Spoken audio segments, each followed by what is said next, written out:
Greetings and welcome. So we're going to make a little video today on the real reasons for depression. So this is based on Johann Hari's book, Lost Connections. It's a very good read if you haven't seen it already. He did a TED Talk on it years ago, and that's how I came across it, and I went and bought the book. It's very interesting, but I have a little summary here of the main reasons for it. Hopefully you can read my writing. I'm not used to writing on a big board, but so the real reasons for depression. I have number one up there as chemical imbalance. That's not necessarily the number one cause, and I just have it up there because if you go to a doctor, that's what they tell you. You have a chemical imbalance. Here's the medication for it, and it's kind of one of the reasons because it's not just the only reason. It's one of the reasons, and that's why for a lot of people, medication it works for a very short period of time. But then you might end up having to go back a couple of years later and switching over to new medication, and that can be the case. It continues over years. But chemical imbalance is up there at number one. Number two is disconnection from meaningful work. 3 is a loss of social connections. 4, childhood trauma. 5, disconnection from nature. 6, disconnection from hopeful future. Then there's consumerism, materialism, inequality, and social status is number 8. But it'd just be interesting to see, I was able to resonate with more than one. It was the first one, but again, I was never tested, I was just told by a doctor. But number 2 is disconnection from meaningful work. And again, that's something that I had a job, I liked it, but didn't love it, didn't really like going into work. And especially if you work 40 hours a week and you do 50 weeks a year and you do that job for 40 years, that's 80,000 hours of work.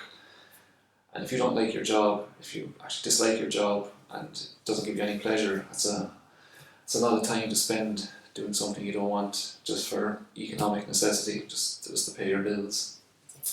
Third one is loss of social connections. Now again, there is also a link between depression and addiction. I was at a talk years ago with a psychologist, and she was saying there's a 60% crossover, which means that 60% of people with addiction have depression, and 60% of people with depression have some form of addiction. And if you follow Dr. Gabor Mate, and even Johann Hari talks about this, the real reasons for addiction, a lot of time it's a loss of social connections. It's isolation. He talks about the rat city. It's a quite interesting experiment that was done years ago. Number 4 is childhood trauma. Now again, I was able to resonate with that as well. Again, we grow in a time when our parents aren't perfect, and it doesn't have to be necessarily childhood, and it could be your teenage years and other things like that as well. It's trauma as well is it's different for everyone. We're not talking. It might not be the serious cases of trauma such as physical violence or sexual abuse. It can be small things like not being listened to. Anything at all really. Everyone has a different meaning and a different experience of trauma. The 5th reason is a disconnection from nature. And again, so many people at work, we live in concrete jungles. It's not so bad here now. I'm filming this here in Kilkenny, and it's different. But you think of the big cities, people are living in concrete towers. They're up, they get up to an alarm, they rush to work, they come home, and they repeat that every day. So they don't actually spend some time in nature, whether it's by the sea, in forests, lakes. The number 6 is disconnection from a hopeful future.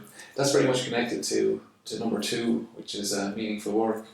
Because if you're 30 years of age or 40 years of age, if you're 40 and you don't retire till you're 65, then if you're in a job you don't like, there's 25 more years you have to do that for.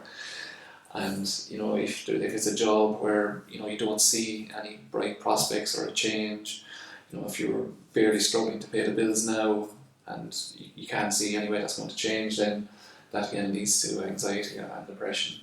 Number 7 is consumerism and materialism. Again, in spiritual books they would talk about materialism being the lowest form of vibration, the lowest form of consciousness. It's that's the world we live in. It's always sell, buy.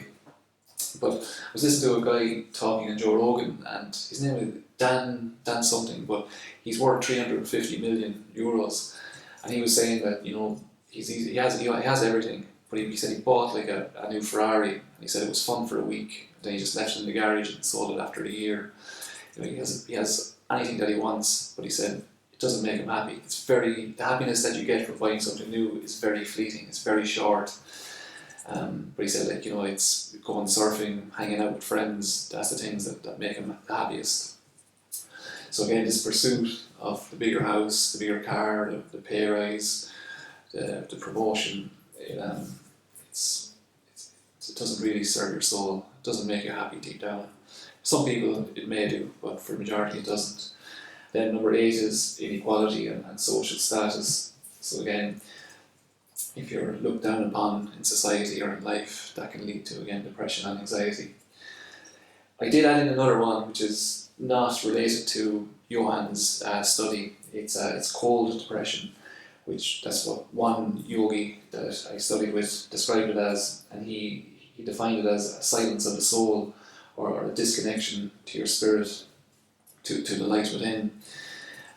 So Johann's, again, I've come across that with many people over the years. I've been practicing for 14 years and teaching in classes, groups and one-to-ones for the last 13 years. And that's a big thing that comes up with people.